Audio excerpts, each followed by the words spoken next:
ઉના તાલુકાના ઓછામાં ઓછા હું એમ કહું છું કે મહિને 50 લાખ રૂપિયા કરતાં પણ 50 લાખ કરતાં પણ વધુ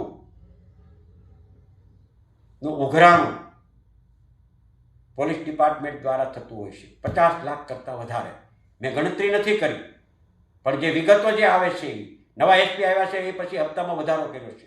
જે અધિકારી કર્મચારીઓ આ ધંધા સાથે આ વ્યવસાયમાં જો માની લો કે મદદરૂપ ન થાય અને જો આવું કરવા તૈયાર ન થાય તો એ લોકોને મેં અગાઉ કીધું એ પ્રમાણે એને સાઇડલાઇન કરી દેવામાં આવે છે. એને નોન સેન્સિટિવ એટલે જે આવકવાળી જે પોસ્ટો હોય એને અહીંયા ન મૂકવામાં આવે.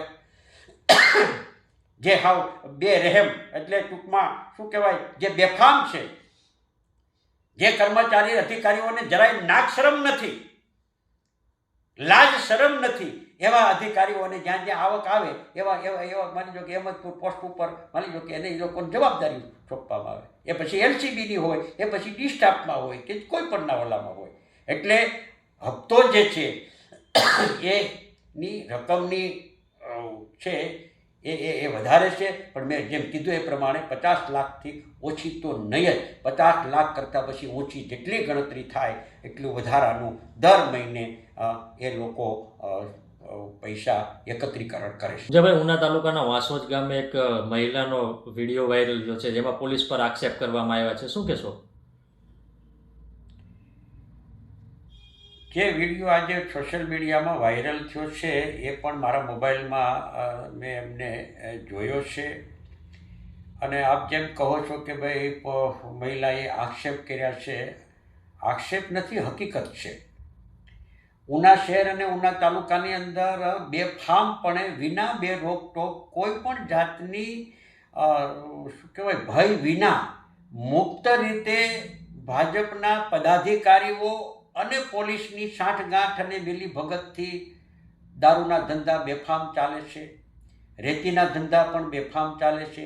રેતીના ધંધામાં પણ માની લો કે લાઇફ સ્ટોરની ચોરી હોય કે રેશનિંગનો માલ બારોબાર કાઢવામાં હોય. એટલે ટૂંકમાં તમામ પ્રકારની અસામાજિક પ્રવૃત્તિઓ જે છે એ પોલીસની ભાગીદારી સિવાય અસામાજિક પ્રવૃત્તિઓ ક્યારેય ચાલી જ ન શકે.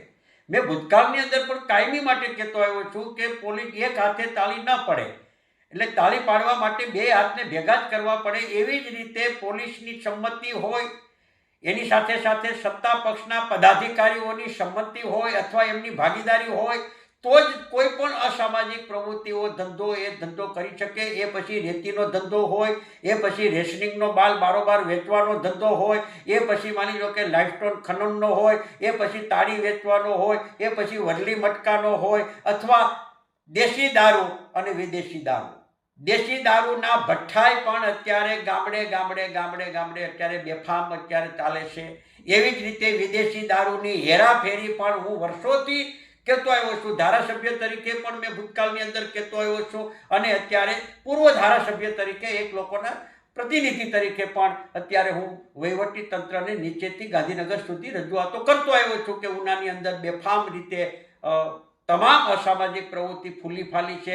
અને એના મૂળમાં જો કોઈ હોય તો એ પોલીસ અને સત્તા પક્ષના પદાધિકારીઓની ભાગીદારીને કારણે આ થાય છે. પોલીસ પગલાં અસરકારક નથી લેતી, એટલા માટે પોલીસ પગલાં નથી અસરકારક લઈ શકતી કે જો પોલીસ પગલાં લઈ અને આ અસામાજિક પ્રવૃત્તિઓ જો બંધ કરાવડાવી દે તો એને જે ખીચામાં જે આવક આવે છે એ આવક સંપૂર્ણપણે બંધ થઈ જાય. એટલે આવક ન બંધ થાય એના માટે થઈને પણ એ આ અસામાજિક પ્રવૃત્તિ ને પોલીસ પોતે જ પ્રોત્સાહન આપી અને એ ધંધો કરાવતા હોય છે. આ પ્રકારની સ્થિતિનું નિર્માણ થયું છે. આમાં તો ભૂતકાળની અંદર મેં જે રજૂઆત કરતો આવ્યો છું કે પોલીસની ભાગીદારીથી ચાલે છે, રજૂઆત કરીએ ત્યારે કેવા ખાતર રેડો પાડે, પછી કેસો થાય, એને પછી જામીન ઉપર મુક્ત કરાય, અમુક લોકોને બુટલેગરોને જેલમાં મોકલી દેવાય. આજે બુટલેગરો જેલમાં મોકલ્યા પછી પણ ગુજરો ટીકનો કાયદો લાગ્યા પછી પણ ઉનાની અંદર બંધ તો થયું જ નથી. આજે પણ પોલીસ અને ભાજપના પદાધિકારીઓની ભાગીદારી ત્યાં બેફામ તો ખુલ્લા બેફામ ચાલે જ છે. કોઈ પણ જગ્યાએ તમે જાઓ, ગ્રામ્ય વિસ્તારમાં જાઓ કે ઉના શહેરની કોઈ પણ ગલીની અંદર તમે જાઓ તો આજે દારૂ છે એ સંપૂર્ણપણે બેફામ ચાલે છે, પીવાય છે. અને દીવમાંથી આજે પણ હેરાફેરી પણ થાય છે. અને એમાં આ મહિલાએ જે વિડીયો વાયરલ થયો છે એ મહિલાએ તો સ્પષ્ટપણે એવું કીધું છે કે અમારે ધંધો કરવો હોય તો પૈસા તો હપ્તા તો આપવા જ પડે, અને હપ્તા આપવા માટે પણ એને તો પોલીસ ડિપાર્ટમેન્ટમાં જે ફરજ બજાવે છે એના નામ આપ્યા છે. કોઈ ડી સ્ટાફની અંદર વાત્સુભાઈ કરીને છે, એને મહિને 10,000નો હપ્તો આપે છે. બીટના જમાદાર જે છે જગદીશભાઈ કરીને છે, એને 5,000નો હપ્તો આપે છે. દેલવાડાથી હેમંતપુર નાકા સુધીની જેમની જવાબદારી જે આવે છે એ કોઈ અશ્વિનભાઈ ડોડિયા કરીને છે, એને મહિને 3,000 રૂપિયાનો હપ્તો આપવામાં આવે છે. એ આ બેન જ કહે છે, જે બેન દારૂનો ધંધો જે કરે છે અને દારૂનો ધંધો કરવા માટે એને પૈસા આપવા પડે. પોતે કહે છે કે દર મહિનાની 20 તારીખે હપ્તો આપવાનો થાય છે. તો જો સ્થાનિક પોલીસ કર્મચારીઓ જો આટલો હપ્તો લેતા હોય તો ઉપલા અધિકારીઓ પીઆઈ કેટલા લેતા હશે, ડીવાયએસપીના કેટલા હશે, એલસીબીના કેટલા હશે, એસઓજીના કેટલા હશે, અને ગીર સોમનાથ જિલ્લા પોલીસ વડા એસપીના કેટલો હપ્તો હશે. મેં ભૂતકાળમાં કીધું છે કે અગાઉ જે મનોહરસિંહ જાડેજા એસપી તરીકે હતા એમણે ગીર સોમનાથ જિલ્લાને અસામાજિક પ્રવૃત્તિની અંદર ખુલ્લા બેફામ માની લો કે બે રોકટોક જ્યારે મંજૂરીઓ આપી દીધી હોય, પીળો પરવાનો આપ્યો હોય અસામાજિક પ્રવૃત્તિ કરવા માટેનો, આ પ્રકારની સ્થિતિ. એ પછી ડ્રગ્સ હોય, ડ્રગ્સ કેટલું પણ માની લો કે ગીર સોમનાથની અંદર પકડાણું, એ પછી દારૂની હેરાફેરી હોય, એ ગીર સોમનાથ જિલ્લાના પછી વેરાવળ તાલુકો હોય, એ પછી તાલાલા તાલુકો હોય, કોડીનાર તાલુકો હોય, ઉના અને ગીર ગઢડા સહિત આખા ગીર સોમનાથ જિલ્લાની અંદર પોલીસની ભાગીદારીથી જ આ પ્રકારની પ્રવૃત્તિઓ ચાલે છે. અને એ જે રજૂઆત મેં જે કરી છે એ રજૂઆતને આજે આ વિડીયો જે વાયરલ થયો છે એને સંપૂર્ણપણે સમર્થન આપે છે. અને એ ધંધો કરવાવાળા પોતે એમ કહે છે કે અમારી પાસેથી પોલીસ હપ્તા લે છે. હવે પોલીસનો તો આમાં તો નાક કપાણું છે. પોલીસમાં જો ગીર સોમનાથ જિલ્લાની પોલીસમાં જરા પણ નૈતિકતા હોય તો એને તાત્કાલિક અસરથી ગીર સોમનાથ જિલ્લાના પોલીસ વડાએ આ મહિલાએ જે પોલીસ કર્મચારીઓના નામ આપ્યા છે એ પોલીસ કર્મચારીઓને તાત્કાલિક અસરથી સસ્પેન્ડ કરવા જોઈએ અને એની તપાસ કરવી જોઈએ. અને તપાસની અંદર આજ સુધીની અંદર એની મોબાઈલ ડિટેલ ચકાસણી કરીને ક્યાં ધંધો કરવાવાળા લોકો છે, એની સાથે કયા પ્રકારની એની સાંઠગાંઠ છે, એની સંપૂર્ણ તપાસ કરીને આવનારા દિવસોની અંદર કડકમાં કડક પોલીસ ડિપાર્ટમેન્ટ દાખલો બેસે અને પ્રજાને એમ થાય કે ના, પોલીસ ડિપાર્ટમેન્ટે સારું કામ કર્યું છે અને ભવિષ્યમાં બીજા કોઈ કર્મચારીઓ આવી હિંમત ન કરે હપ્તા ઉઘરાવવાની અને દારૂ બેફામ ન વેચાય, એવું જો કડક ઓલું કરવું હોય તો એમણે દાખલારૂપ પગલાઓ લેવા જોઈએ. પણ હું માનું છું કે પોલીસ દાખલારૂપ પગલાં લેશે નહીં, કારણ કે દાખલારૂપ પગલાં લેવા જાય તો મેં અગાઉ કીધું એ પ્રમાણે એની આવક સંપૂર્ણપણે બંધ થાય. એટલે પોલીસ ડિપાર્ટમેન્ટ લૂંટવાનું જ કામ કરે છે, એ પ્રોત્સાહન આપવાનું કામ કરે છે. યુવા ધનને બગાડવાનું જો કોઈ કામ કરતા હોય તો યુવા ધનને બગાડવા માટે ગીર સોમનાથ જિલ્લાની પોલીસે સોપારી લીધી છે. યુવા ધનને બગાડવા માટે કે યુવા ધન સંપૂર્ણપણે બગડે, યુવાનો બગડે, એનું જે કાંઈ ભવિષ્ય થવું હોય થાય. નાની ઉંમરની બહેનો વિધવા બનાવવા માટેનું જો કોઈ કામ કરતી હોય તો એ ગીર સોમનાથ જિલ્લાની પોલીસ સીધી એની દેખરેખ નીચે આ કરવામાં આ બધું આવી રહ્યું છે. એટલું જ નહીં, આ મહિલા જે રીતે વિડીયો વાયરલ કર્યો છે એ પ્રકારે માની લો કે જે છે તો એના પગલાં લેવા માટે જે છે બે વાત કરી છે. આપણી ચેનલના માધ્યમ દ્વારા રાજ્ય સરકારને કહું છું, રાજ્યના ગૃહમંત્રીએ કહું છું. રાજ્યના ગૃહમંત્રીએ એક જગ્યાએ હમણાં જાહેર કાર્યક્રમની અંદર એનું નિવેદન આપ્યું હતું કે ગમે તેવું દૂષણ હોય મારા સુધી સાચી માહિતી તમે પહોંચાડજો. જો 24 કલાકમાં રેડ ન પડે, કડક પગલાં ન લેવાય, ન ભરાય તો જરૂરથી મારો કાફલો પકડજો. મારી ગૃહમંત્રીને સવાલ છે કે તમે જાહેરમાં આ પ્રકારનું નિવેદન કરો છો ગૃહમંત્રીશ્રી કે તમે મને સાચી માહિતી પહોંચાડજો, તો હવે આ મહિલાનો જે વિડીયો આવ્યો છે એ જાહેરમાં કહે છે. હવે આનાથી તમારે બીજો પુરાવો કયો જોઈએ? અને તમારો કાફલો પકડવા આવશે તો કોણ તમારો કાફલો પકડવા આવશે? તમે તો પોલીસના સંકલ્પમાં હશો, એસપી હશે, આઈજી હશે, તમે જ્યાં જાઓ ત્યાં તમારી સાથે તો પોલીસ ડિપાર્ટમેન્ટ હશે, બંદોબસ્ત હશે, તમારી નજીક કોઈને ફરકવા પણ નહીં દે. તમને મળવું હશે તો પોલીસ ડિપાર્ટમેન્ટને અગાઉ જાણ કરવી પડશે કે અમારે ગૃહમંત્રી સાહેબને મળવું છે, ત્યારે નહીં મંજૂરી મળે અને તમે મંજૂરી આપો ત્યારે પછી તમને મળી શકાશે. અને તમે હવે જાહેરમાં આ પ્રકારના નિવેદન કરો કે તમે મારો કાફલો પકડજો. શા માટે તમે લોકોને ગેરમાર્ગે દોરો છો? શા માટે લોકોને તમે ભરમાવાનું કામ કરો છો? તમારી નૈતિક જવાબદારી છે કે તમને છાપામાં કે અખબારમાં મીડિયા કોઈ સાચી વાત ઉજાગર કરે તો પણ તમારે પગલાઓ લેવા જોઈએ. અત્યારે તો પરિસ્થિતિ એવી છે કે તમને વારંવાર રજૂઆતો કરવામાં આવે છે, તમને વારંવાર ફરિયાદો કરવામાં આવે છે. ગુજરાતના જાહેર જીવનમાં રહેનારા લોકો તમને લેખિતમાં રજૂઆતો કરે છે. અમારા દ્વારા વારંવાર તમને રજૂઆતને લેખિત રજૂઆતો કરવા છતાં પણ તમારે જે પગલાઓ લેવા જોઈએ છે એ પગલાઓ તો લેવાના નથી. ભૂતકાળમાં તમે ઘણી બધી રજૂઆતો કરી છે. ગીર સોમનાથ જિલ્લાના પોલીસને પણ કરી છે. અગાઉ તત્કાલીન એસપી પનવરજી જાડેજા હતા ત્યારે પણ રજૂઆત કરી છે. તો ત્યારે તો કે અસરકારક રીતે પગલાં નથી લેવાના. રજૂઆત કરીએ, રેડ પડે, નોર્મલ કોર્સમાં ફરિયાદ થાય. એનાથી આગળ વધીને તાજેતરની અંદર ભાજપના સત્તા પક્ષના ધારાસભ્યના નામે વિડીયો વાયરલ, એક માની લો કે લેટર વાયરલ થયો છે બુટલેગર દ્વારા. હવે આનાથી વિશેષ તમારે બીજા પુરાવા ક્યાં જોઈએ છે? એ લેટરની અંદર બહુ સ્પષ્ટપણે લખવામાં આવે છે કે ધારાસભ્ય છે એ ભાગીદારી છે. અરે એ ભાગીદારીથી માની લો કે ધંધો ચાલે છે, તો આ લેટર માની લો કે ક્યાંથી લખાણો, કઈ રીતે વાયરલ થયો છે, એ લેટરના મૂળમાં તમારે માની લો કે સીટની રચના કરીને તપાસ કરવી જોઈએ અને લોકો સમક્ષ સત્ય શું છે એ લોકો સમક્ષ મૂકવું જોઈએ કે આ લેટરમાં જે હકીકત લખાણી છે 13 વખત દમણથી દારૂ મગાવવામાં આવ્યો છે. નવા બંદર હોય, સિમર હોય કે સહેજ રાજપરાના બંદરે ઉતારવામાં આવ્યો છે લાખો અને કરોડો રૂપિયાનો, અને એ દારૂ પાછો પકડાનો પણ છે. સારી વાત છે કે તમે પકડ્યો, પણ પકડ્યા પછી એના ભાગીદાર કોણ છે? અને હજુ પણ આ જ પ્રકારનું ચાલે છે. એટલે જે લોકોની અંદર અસમંજસ છે, ઉના તાલુકા અને ઉના શહેરની અને ગીરગઢડા તાલુકાની જે અત્યારે જે હાલત છે, લોકોની અંદર જે અત્યારે જે દ્વિધા છે, લોકો ક્યાં જવું, કોને રજૂઆત કરવી, કોણ સાંભળશે, આ બધા પ્રકારના સવાલો છે.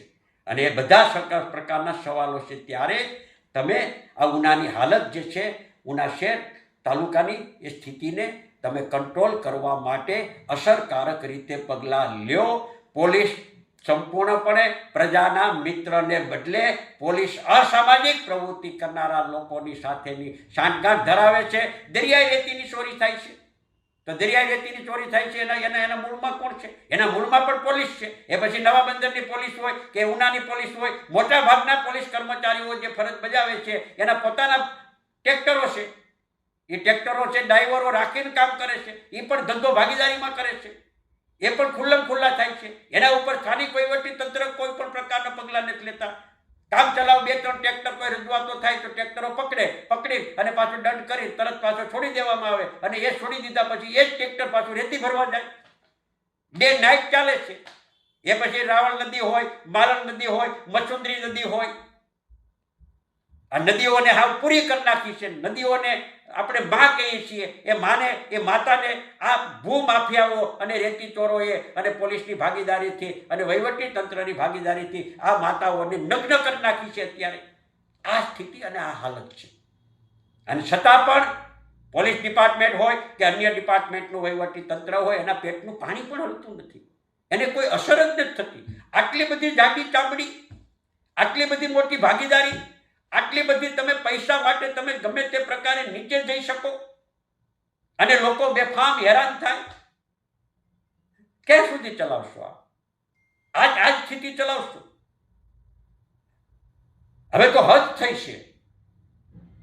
અને ત્યારે રાજ્ય સરકારને હું વિનંતી કરું છું, ગીર સોમનાથ જિલ્લા વહીવટી તંત્રને હું વિનંતી કરું છું, હું ગીર સોમનાથ જિલ્લા મેજિસ્ટ્રેટ કલેક્ટરને પણ વિનંતી કરું છું, હું પોલીસ વડાને પણ વિનંતી કરું છું, અને કામ કરનારા લોકોને પણ વિનંતી કરું છું કે તમે વાસ્તવિકતાને સ્વીકારો.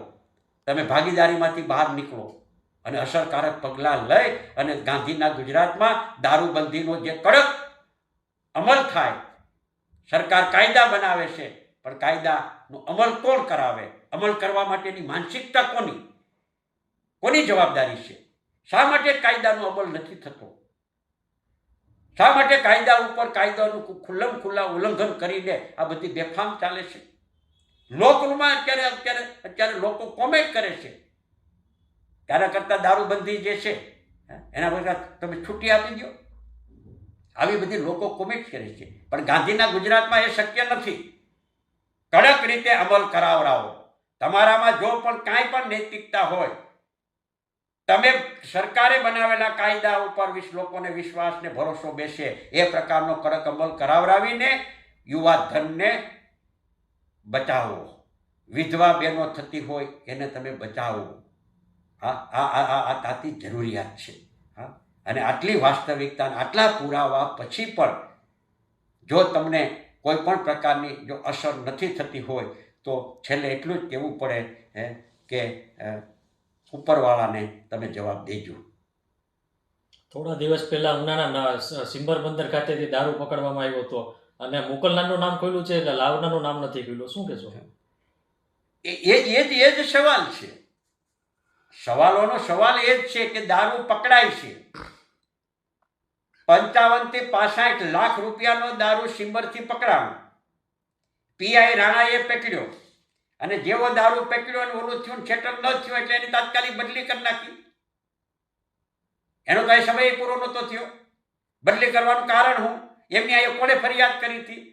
એનો વાંક એટલો જ હતો કે આ દારૂનો ધંધો જે ચાલે છે અને એને જે પકડવો નહોતો ને એને જવા દેવો હતો, કટિંગ કરવા દેવું હતું, એ કટિંગ કરવા ન દીધું. એ તો નવા બંદરમાં પીઆઈના ચાર્જમાં હતા અને છતાં એની ટ્રાન્સફર થઈ ગઈ. હવે અત્યારે જે કોઈ તપાસનીશ અધિકારીઓ જે છે એ તપાસનીશ અધિકારીઓ તપાસ કરે છે તો જેનો દારૂ જ્યાંથી લાવ્યા છે એ તમે જેમ કહો છો એમ પકડાઈ ગયા, નામ આવી ગયું છે. પણ કોણે મગાવ્યો છે એ નામ હજી નહીં આવ્યું. કારણ કે એમાં હજી તો એ લોકો રાહ જુએ છે કે જેનું નામ આવશે એની પાસેથી રોકડા કેટલા પાછા થઈ શકે લેવાય છે. હા, નામ આવશે પછી કહેશે એની પાસે સેટલમેન્ટ કરશે. પછી જે લોકોના નામ આવશે એ લોકોના નામ ના આવે એટલા માટે થઈ અને પોલીસ ડિપાર્ટમેન્ટ નીચેથી શું કહેવાય છે ગીર સોમનાથ ને ગીર સોમનાથથી કમલમ અને કમલમથી મંત્રીઓ સુધી પૈસા જશે એટલે નામ નહીં આવે. પોલીસમાં જરાય પણ મેં કીધું અગાઉ કીધું એ પ્રમાણે જો નૈતિકતા હોય તો નામ કેમ નથી ખુલતા ભાઈ? કોણે આટલો મોટો 55 લાખ રૂપિયા દારૂ મગાવ્યો તો કોણે? તમે આમ એક સામાન્ય બાબત હોય તો પોલીસ ગમે ત્યાં ગમે તે જઈને માની લો કે એક ગમે તેવી પરિસ્થિતિ હોય તો એમાંથી શોધી આવે અને તપાસ કરી આવે. એમ કહે ને કે 7 પાતાળ હોય તો એ 7 પાતાળમાંથી પણ પોલીસ છે એ ચોરને ગોતી આવે. તો આમાં કેમ પોલીસ નથી કરી શકતી? એનાથી ક્યાં વાંધો છે? આ ઉનાની અંદર માની લો કે ભૂતકાળની અંદર શું કહેવાય એક રેશનિંગનો જથ્થો પકડાણો હતો ગોડાઉન નગરપાલિકામાં અને નગરપાલિકાનું જે ગોડાઉન પકડાનું અને એ ગોડાઉન પકડાનું પછી બાજુમાં ઉપર રૂમ તપાસ કરતા એમાં મોટો દારૂ પકડાનો હતો. તો એ દારૂ કોણે મગાવ્યો હતો એ આજની તારીખે હજી સુધી કોઈ બહાર આવ્યું નથી. અને એમાં એક જ તોમતદારને ગણી અને પૂરું કરી દીધું છે. એટલે આ પ્રકારે પોલીસ એટલી બધી નિમ્ન કક્ષાએ, હું હજી પણ સ્પષ્ટ કરું છું કે પોલીસ ડિપાર્ટમેન્ટની અંદર કામ કરનારા બધા અધિકારીઓ કર્મચારીઓ ખરાબ નથી.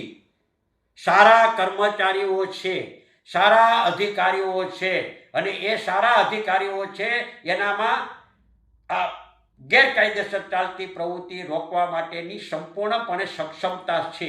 અને સક્ષમતા હોવા છતાં પણ એ અસક્ષમ છે એટલા માટે કે એને ઉપરથી દબાણ અને પ્રેશર કરવામાં આવે છે. અને જો અસરકારક અને કડક પગલાં લઈને જો કામગીરી પોતે કરે તો એને તાત્કાલિક અસરથી એ જગ્યાએથી બદલી અને નોન સેન્સિટિવ જેવી પોસ્ટો હોય એવી પોસ્ટો ઉપર મુખ્ય અધિકારીઓને પાછું પોસ્ટિંગ આપે. એટલે આ જ પરિસ્થિતિ ચાલી આવે છે દાખલા તરીકે. અને એટલા માટે હું એમ કહું છું કે હું શબ્દ પ્રયોગો કરું છું કે નિમ્ન કક્ષાએ ગઈ છે. આટલી હદે ભૂતકાળની અંદર છે. અમે જાહેર જીવનમાં વર્ષોથી છે કે આટલી નીચલી કક્ષાએ ભૂતકાળની અંદર ક્યારેય પણ નથી થયું. દારૂનો વ્યવસાય, દારૂની બધી એક સામાજિક બધી પણ છે. સામાજિક જાગૃતિ પણ જરૂરી છે. પણ સામાજિક જાગૃતિની સામે પોલીસ ખાખી વર્દી અને લોકોએ જેને કમળ કરીને મતો આપ્યા છે, જે લોકો જનપ્રતિનિધિ ચૂંટાઈને ગયા છે, એ લોકોએ પણ લોકોના મતોથી જનપ્રતિનિધિ બની અને લોકોને લૂંટવાનું કામ કરે છે. લોકોની સુખ શાંતિ અને સલામતી માટેની જવાબદારી અદા નથી કરતા. એમાં તો કઈ રીતે માની લો કે આવકો થાય અને કઈ રીતે બેફામ ચાલે છે.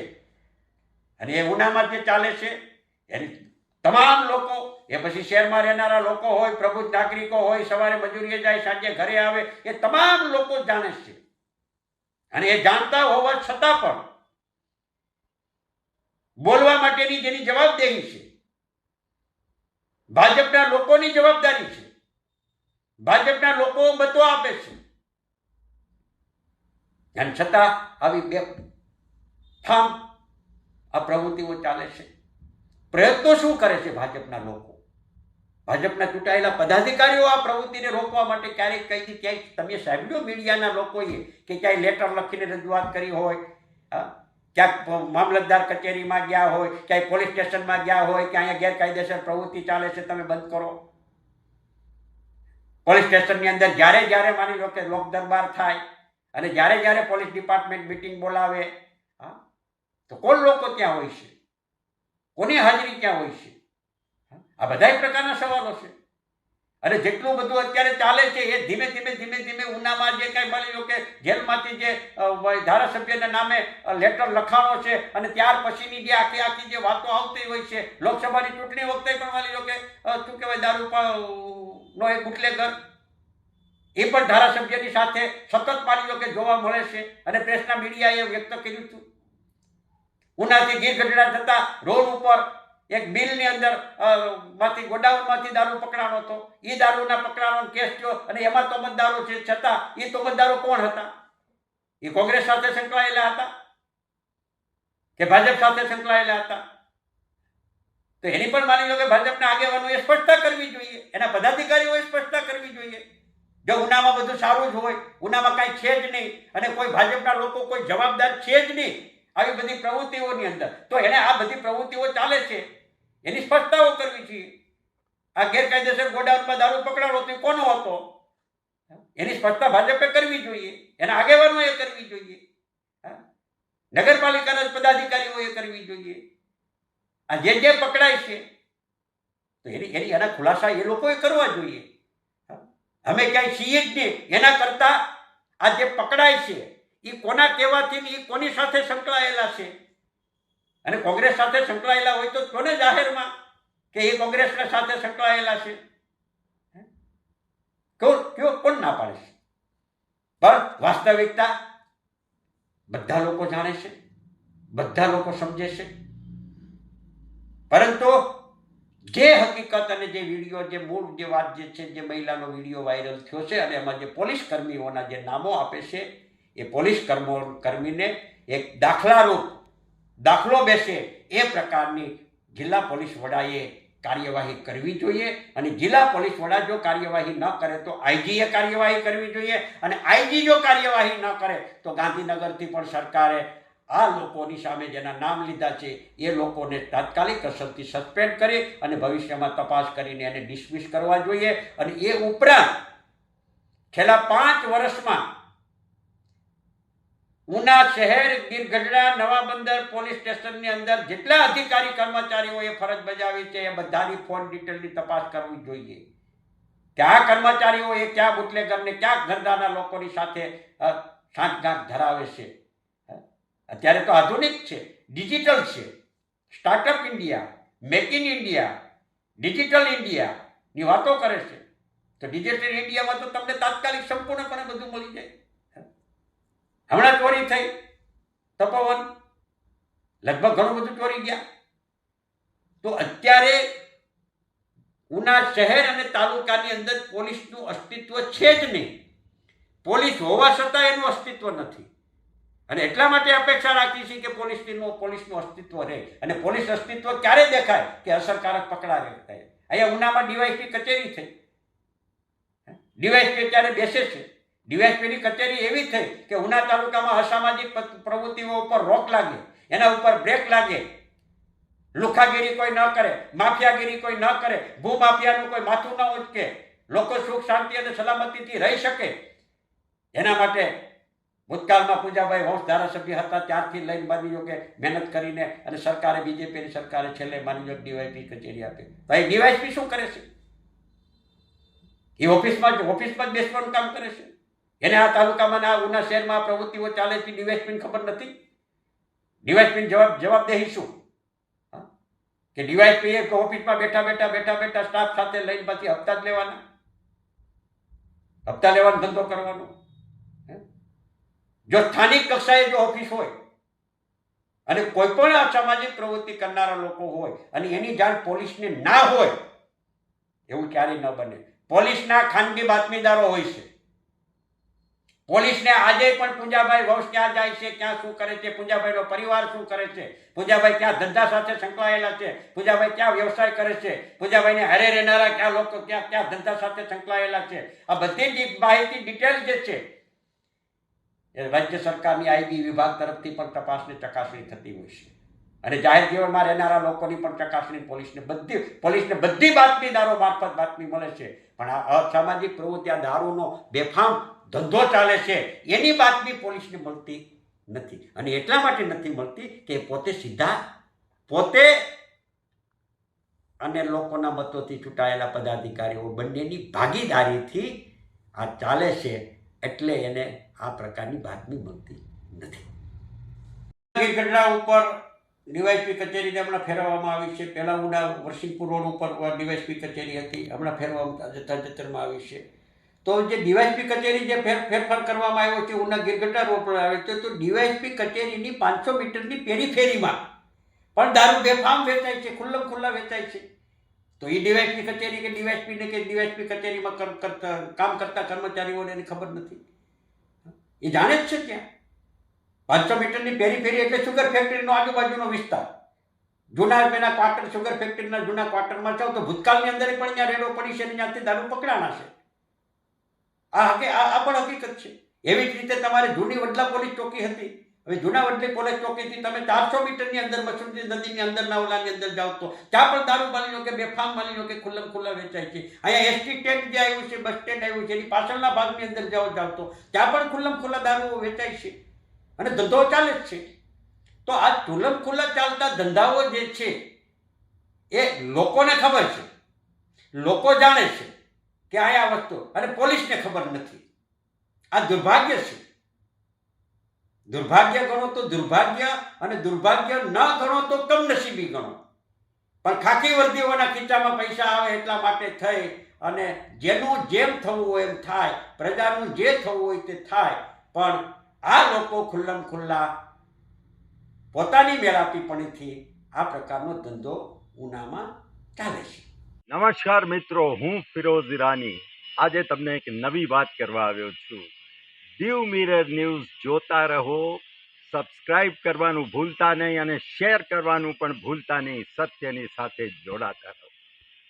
નમસ્તે મિત્રો, હું છું ચાંદની પરમાર. આપની મનપસંદ ચેનલ એટલે કે દીવ મિરર ન્યૂઝ ચેનલને લાઈક કરો, શેર કરો અને ફોલો કરો.